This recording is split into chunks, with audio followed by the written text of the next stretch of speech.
देवभूमि उत्तराखंड का मेरा भाई बंधुओं, दीदी भूलियों, दाना सयाणों, आप सबू कई मेयर नमस्कार। पहला सेवा सौंधी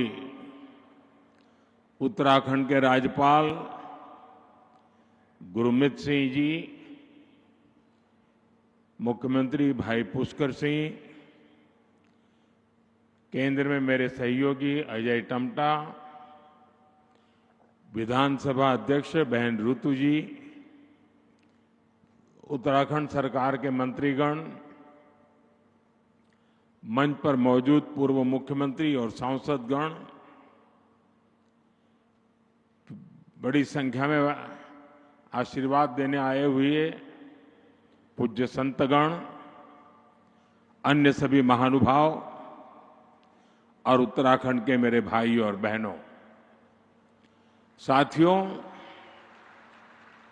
9 नवंबर का यह दिन एक लंबी तपस्या का फल है। आज का दिन हम सभी को गर्व का एहसास करा रहा है। उत्तराखंड की देवतुल्य जनता ने वर्षों तक जो सपना देखा था, वो अटल जी की सरकार में 25 साल पहले पूरा हुआ था। और अब बीते 25 वर्षों की यात्रा के बाद आज उत्तराखंड जिस ऊंचाई पर है, उसे देखकर हर उस व्यक्ति का खुश होना स्वाभाविक है जिसने इस खूबसूरत राज्य के निर्माण के लिए संघर्ष किया था, जिन्हें पहाड़ से प्यार है, जिन्हें उत्तराखंड की संस्कृति, यहां की प्राकृतिक सुंदरता, देवभूमि के लोगों से लगाव है, उनका मन आज प्रफुल्लित है, वो आनंदित है।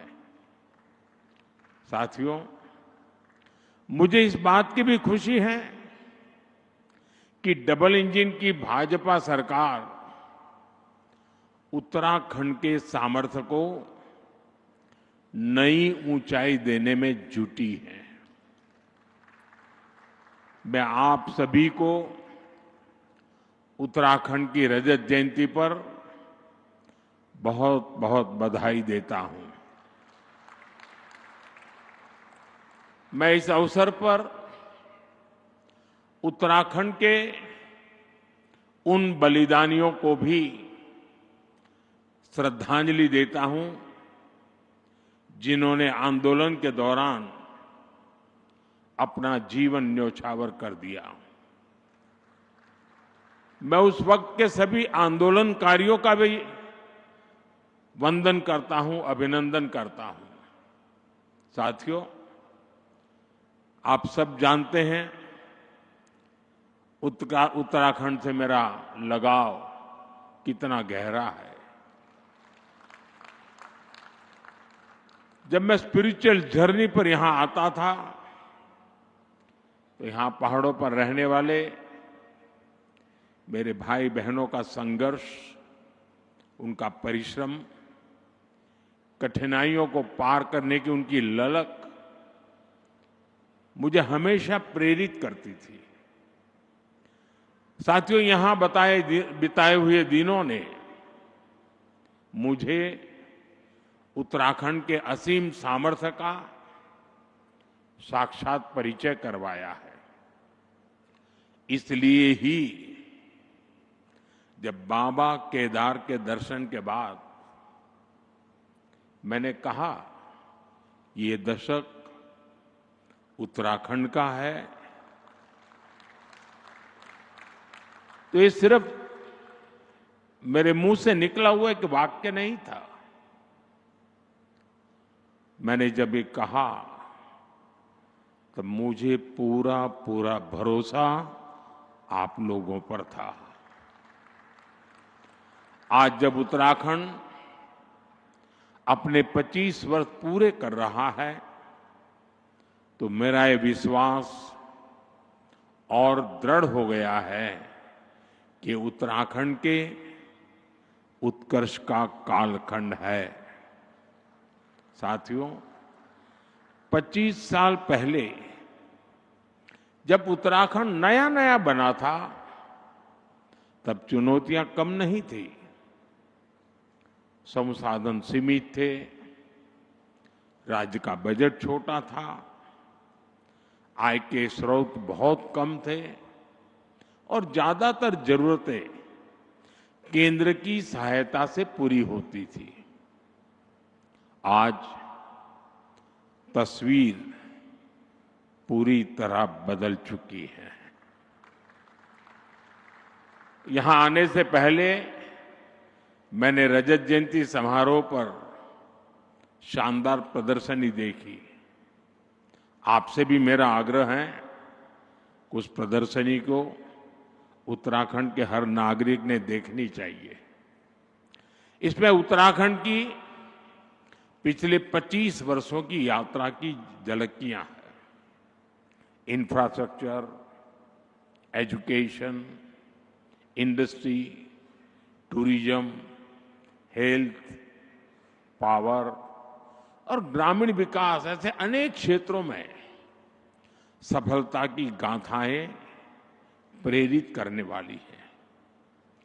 25 साल पहले उत्तराखंड का बजट सिर्फ 4,000 करोड़ रुपए था। आज जो 25 साल की उम्र के हैं, उनको उस समय का कुछ भी पता नहीं होगा। उस समय 4,000 करोड़ रुपए का बजट था।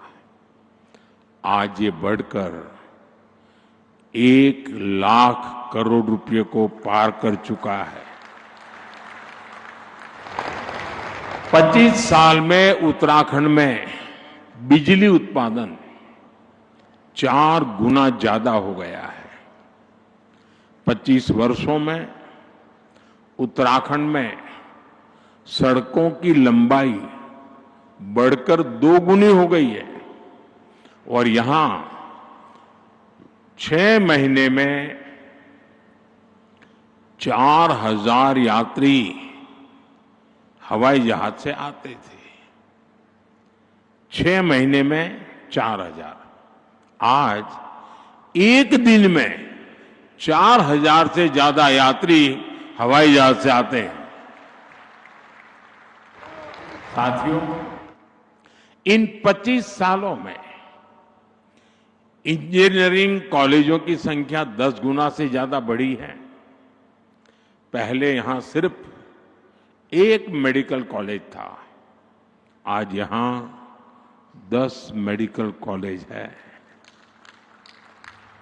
25 साल पहले वैक्सीन कवरेज का दायरा सिर्फ 25% भी नहीं था।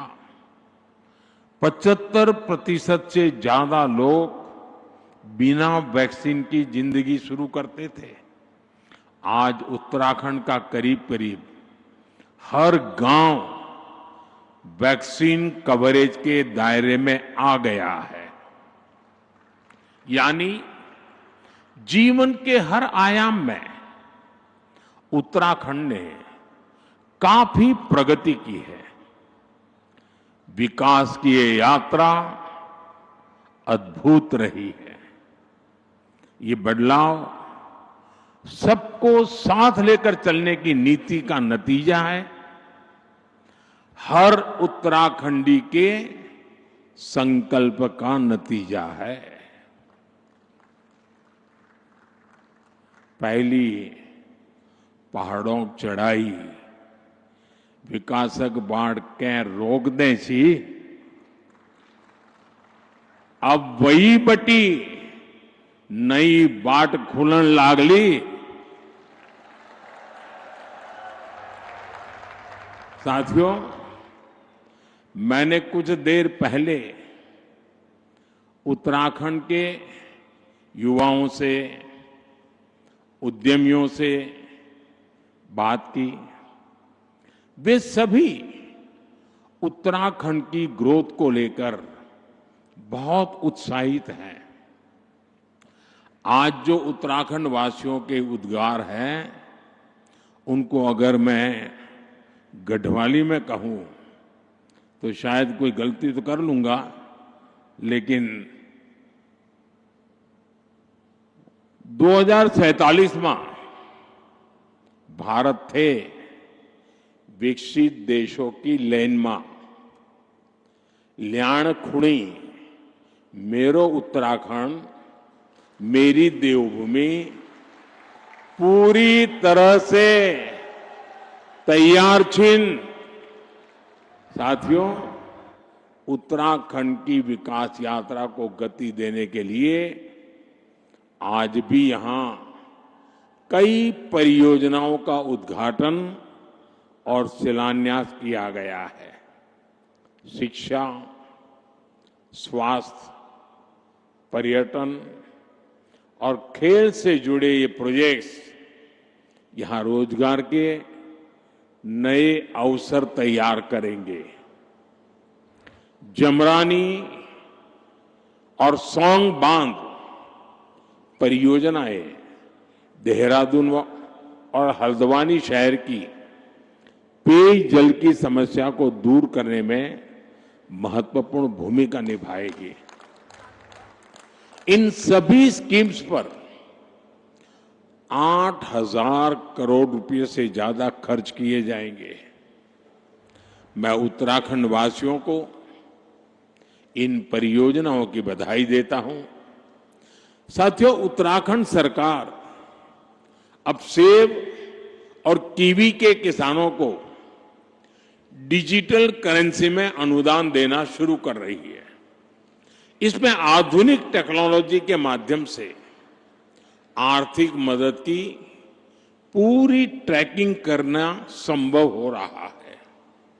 इसके लिए मैं राज्य सरकार, रिजर्व बैंक ऑफ इंडिया समेत सभी स्टेक होल्डर्स की भी प्रशंसा करता हूं। साथियों, देवभूमि उत्तराखंड भारत के आध्यात्मिक जीवन की धड़कन है। गंगोत्री, यमुनोत्री, केदारनाथ, बद्रीनाथ, जागेश्वर, आदि कैलाश, ऐसे अनगिनत तीर्थ हमारी आस्था के प्रतीक है। हर वर्ष लाखों श्रद्धालु इन पवित्र धामों की यात्रा पर आते हैं। उनकी यात्रा भक्ति का मार्ग खोलती है, साथ ही उत्तराखंड की अर्थव्यवस्था में नई ऊर्जा भरती है। साथियों, बेहतर कनेक्टिविटी का उत्तराखंड के विकास से गहरा नाता है। इसलिए आज राज्य में 2 लाख करोड़ रुपए से अधिक की परियोजनाओं पर काम चल रहा है। ऋषिकेश कर्णप्रयाग रेल परियोजना प्रगति पर है। दिल्ली देहरादून एक्सप्रेसवे अब लगभग तैयार है। गौरीकुंड, केदारनाथ और गोविंदघाट हेमकुंड साहब रोपवे का शिलान्यास हो चुका है। ये परियोजनाएं उत्तराखंड में विकास को नई गति दे रही हैं। साथियों, उत्तराखंड ने 25 वर्षों में विकास की एक लंबी यात्रा तय की है। अब सवाल ये है कि अगले 25 वर्षों में हम उत्तराखंड को किस ऊंचाई पर देखना चाहेंगे। आपने वो कहावत जरूर सुनी होगी, जहां चाह वहां राह। इसलिए जब हमें ये पता होगा कि हमारा लक्ष्य क्या है, तो वहां पहुंचने का रोड मैप भी उतनी ही तेजी से बनेगा। और अपने लक्ष्यों पर चर्चा के लिए 9 नवंबर से बेहतर दिन और क्या होगा। साथियों, उत्तराखंड का असली परिचय उसकी आध्यात्मिक शक्ति है। उत्तराखंड अगर ठान ले तो अगले कुछ ही वर्षों में खुद को spiritual capital of the world के रूप में स्थापित कर सकता है। यहां के मंदिर, आश्रम, ध्यान और योग के सेंटर, इन्हें हम ग्लोबल नेटवर्क से जोड़ सकते हैं। साथियों, देश विदेश से लोग यहां वेलनेस के लिए आते हैं। यहां की जड़ी बूटियां और आयुर्वेदिक औषधियों की मांग तेजी से बढ़ रही है। पिछले 25 वर्षों में एरोमेटिक प्लांट्स, आयुर्वेदिक जड़ी बूटियां, योग और वेलनेस टूरिज्म में उत्तराखंड ने शानदार प्रगति की है। अब समय है कि उत्तराखंड की हर विधानसभा क्षेत्र में योग केंद्र, आयुर्वेद केंद्र, नेचुरोपैथी संस्थान, होम स्टे, एक कंप्लीट पैकेज, वो दिशा में हम सोच सकते हैं। ये हमारे विदेशी टूरिस्ट को बहुत अपील करेगा। साथियों, आप जानते ही हैं कि भारत सरकार बॉर्डर पर वाइब्रेंट विलेज योजना पर कितना जोर दे रही है। मैं चाहता हूं कि उत्तराखंड का हर वाइब्रेंट विलेज खुद में एक छोटा पर्यटन केंद्र बने, वहां होम स्टे बने, स्थानीय भोजन और संस्कृति को बढ़ावा मिले। आप कल्पना करिए, जब बाहर से आने वाले पर्यटक एकदम घरेलू माहौल में डुबके चुड़कानी खाएंगे, रोट, अरसा, रस, भात खाएंगे, जंगोरे की खीर खाएंगे, तो उन्हें कितना आनंद आएगा। यही आनंद उन्हें दूसरी बार, तीसरी बार उत्तराखंड वापस लेकर आएगा।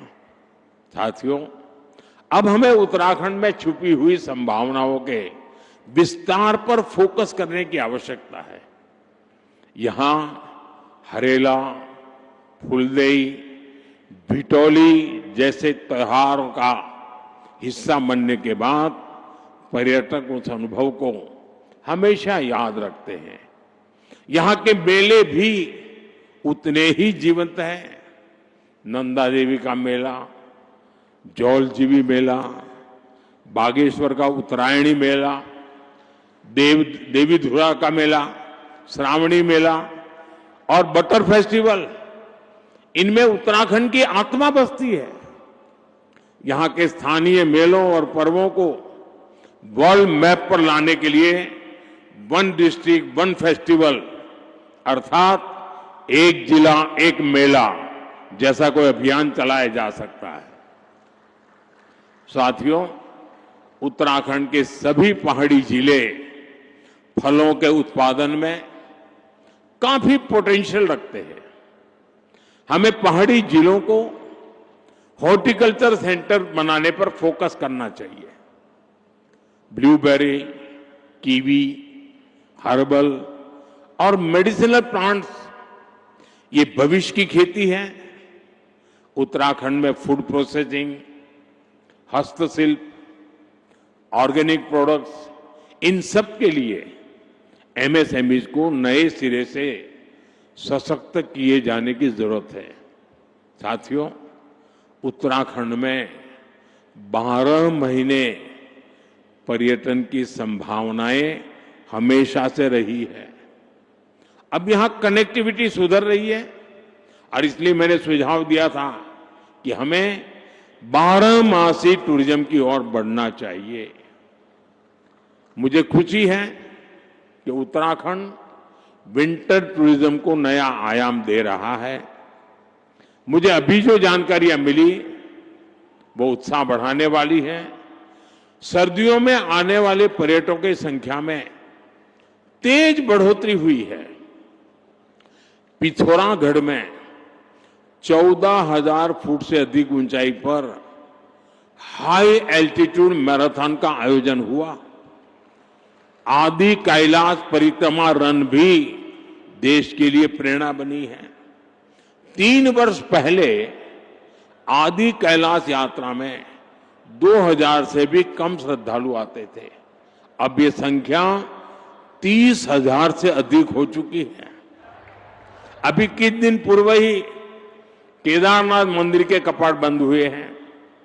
केदारनाथ धाम में इस बार करीब 17 लाख श्रद्धालु देवदर्शन के लिए आए हैं।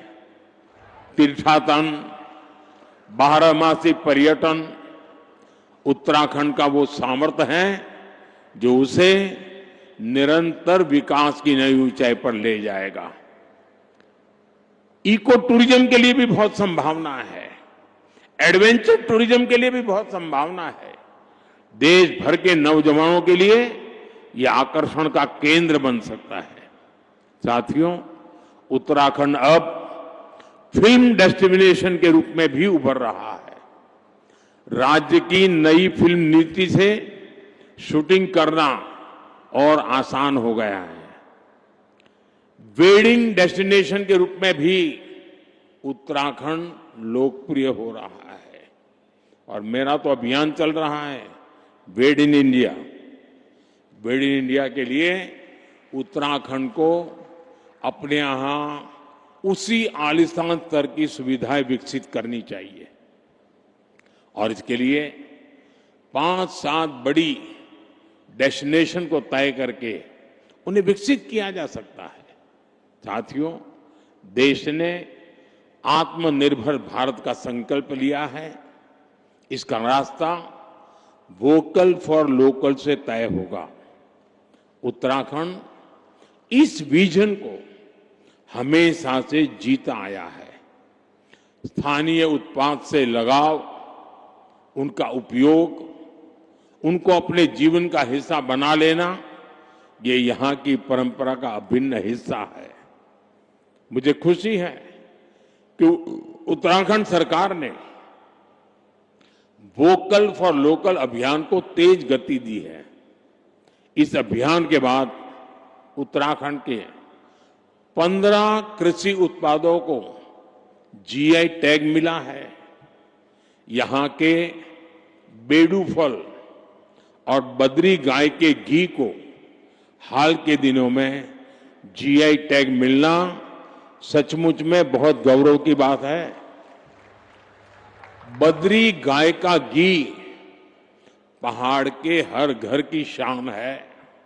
अब बेडू पहाड़ के गांवों से निकलकर बाहर के बाजारों तक पहुंच रहा है। इससे बने उत्पादों पर अब जीआई टैग लगा होगा। वो उत्पाद जहां भी जाएगा अपने साथ उत्तराखंड की पहचान भी लेकर जाएगा।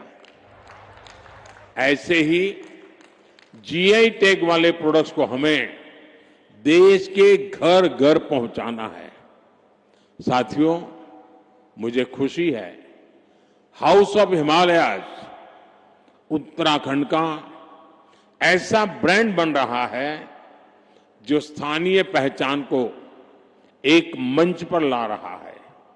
इस ब्रांड के तहत राज्य के विभिन्न उत्पादों को एक साझा पहचान दी गई है ताकि वे ग्लोबल मार्केट में प्रतिस्पर्धा कर सके।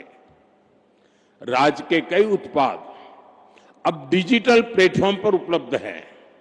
इससे ग्राहकों को तक उनकी सीधी पहुंच बनी है और किसानों, कारीगरों और छोटे उद्यमियों के लिए एक नया बाजार खुला है। हाउस ऑफ हिमालयाज की ब्रांडिंग के लिए भी आपको नई ऊर्जा के साथ जुटना है। मैं समझता हूं इन ब्रांड के प्रोडक्ट्स के डिलीवरी मैकेनिज्म पर भी हमें लगातार काम करना होगा। साथियों, आप जानते हैं कि उत्तराखंड की अब तक की विकास यात्रा में कई रुकावटें आई हैं, लेकिन भाजपा की मजबूत सरकार ने हर बार उन बाधाओं को पार किया और ये सुनिश्चित किया है कि विकास की गति पर ब्रेक न लगे। उत्तराखंड की धामी सरकार ने जिस गंभीरता से यहां समान नागरिक संहिता को लागू किया, वो दूसरे राज्यों के लिए भी मिसाल है। राज्य सरकार ने धर्मांतरण विरोधी कानून और दंगा नियंत्रण कानून जैसे राष्ट्रहित से जुड़े विषयों पर साहसिक नीति अपनाई। प्रदेश में तेजी से उभर रहे जमीन कब्जाने और डेमोग्राफी में बदलाव जैसे संवेदनशील मुद्दे पर भी भाजपा सरकार ठोस कार्रवाई कर रही है। आपदा प्रबंधन के क्षेत्र में उत्तराखंड सरकार ने तेजी और संवेदनशीलता के साथ काम करते हुए जनता की हर संभव मदद का प्रयास किया है। साथियों, आज जब हम राज्य स्थापना की रजत जयंती मना रहे हैं, मुझे पूरा विश्वास है कि आने वाले वर्षों में हमारा उत्तराखंड विकास की नई ऊंचाइयों को छुएगा, अपनी संस्कृति, अपनी पहचान को उसी गर्व के साथ आगे बढ़ाएगा। मैं एक बार फिर उत्तराखंड के सभी निवासियों को रजत जयंती समारोह की हार्दिक शुभकामनाएं देता हूं और मैं आपसे अपेक्षा करता हूं कि अभी से 25 साल के बाद जब देश आजादी के 100 साल मनाता होगा, तब उत्तराखंड किस ऊंचाई पर होगा, ये लक्ष्य अभी से तय कर लेना चाहिए, रास्ता चुन लेना चाहिए और इंतजार किए बिना चल पड़ना चाहिए। मैं आपको ये भी भरोसा देता हूं कि भारत सरकार हमेशा उत्तराखंड सरकार के साथ खड़ी है। आपको हर कदम पर सहयोग देने को हम तत्पर हैं। मैं उत्तराखंड के हर परिवार, हर नागरिक के सुख, समृद्धि और उज्जवल भविष्य की कामना करता हूं। आप सबका बहुत बहुत धन्यवाद। भारत माता की, भारत माता की। वंदे मातरम का 150वां वर्ष है। मेरे साथ बोले वंदे वंदे वंदे वंदे वंदे वंदे वंदे वंदे वंदे। बहुत बहुत धन्यवाद।